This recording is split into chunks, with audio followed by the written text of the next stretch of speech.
गंगा नदी के किनारे एक साधु रहते थे। वे न केवल विद्वान थे बल्कि उनके पास जादुई शक्तियां भी थीं। एक दिन वे ध्यान में मग्न थे, तभी बाज की चोंच से एक चूहिया छूटकर उनके हाथों में आ गिरी। उसकी छोटी सी पूंछ व काली चमकीली आंखें थीं। उन्हें वह बहुत अच्छी लगी, पर घर ले जाने से पहले उन्होंने जादुई मंत्रों के प्रयोग से उसे एक लड़की में बदल दिया। वे उस लड़की को घर ले जाकर पत्नी से बोले, तुम हमेशा से संतान चाहती थी ना, तो लो, आज से यही हमारी पुत्री है। इसे पूरी देखभाल व स्नेह से पालो। साधु की पत्नी भी अपनी पुत्री को देख प्रसन्न हो उठी। वह उसे राजकुमारी की तरह पालने लगी। साल बीतते गए। नन्ही लड़की एक सुंदर युवती बन गई। जब वह 18 वर्ष की हुई तो साधु व उसकी पत्नी उसके लिए वर तलाशने लगे। साधु ने कहा, मेरी बिटिया का विवाह ऐसे व्यक्ति से होना चाहिए जो सबसे बड़ा हो। मेरे हिसाब से सूर्य ठीक रहेगा। पत्नी ने भी हामी भरी। उन्होंने जादुई मंत्रों के प्रयोग से सूर्य को नीचे बुला लिया। उन्होंने उसे अपनी पुत्री से विवाह करने को कहा, पर पुत्री ने पहले ही न कर दी।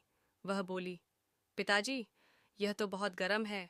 मैं उससे विवाह करूंगी जो इससे भी बेहतर हो। साधु निराश हो गए। उन्होंने सूर्य से कहा कि वे ही कोई वर सुझाए।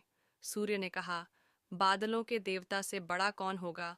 उनमें तो मेरी किरणों को भी रोकने की शक्ति है। साधु ने बादलों को नीचे बुलाया व अपनी पुत्री से विवाह करने को कहा, पर इस बार फिर पुत्री ने मना कर दिया। वह बोली, ये तो कितना बदसूरत है, मैं इससे विवाह नहीं कर सकती। साधु ने बादल देवता से कहा कि वही कोई अच्छा वर सुझा दें। वे बोले, पवन देवता ठीक रहेंगे, वे तो मुझे भी अपने फूंक से उड़ा देते हैं।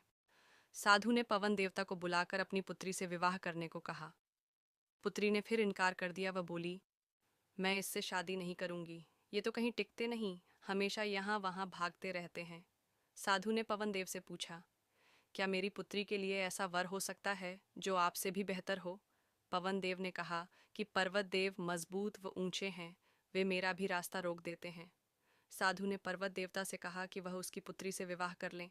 पुत्री ने फिर से मना कर दिया। वह बोली, ये तो बहुत लंबे, सख्त व कठोर हैं, मैं इनसे विवाह नहीं कर सकती। इनसे भी कोई बेहतर चाहिए। पर्वत देवता ने चूहे का नाम सुझाया। वे बोले, माना मैं काफ़ी सख्त, मजबूत व ऊंचा हूँ, पर चूहे मुझ में भी आसानी से बिल बना सकते हैं। साधु ने चूहे को बुलाया। उसे देखते ही उसकी पुत्री खुशी से उछल पड़ी। हाँ पिताजी, यही तो है वह, मैं जिससे शादी करना चाहती थी। साधु ने सोचा, इसे ही किस्मत कहते हैं। यह एक चूहिया थी और एक चूहे से विवाह करना ही इसके भाग्य में लिखा है। उन्होंने जादुई मंत्रों के प्रभाव से पुत्री को फिर से चूहिया बना दिया।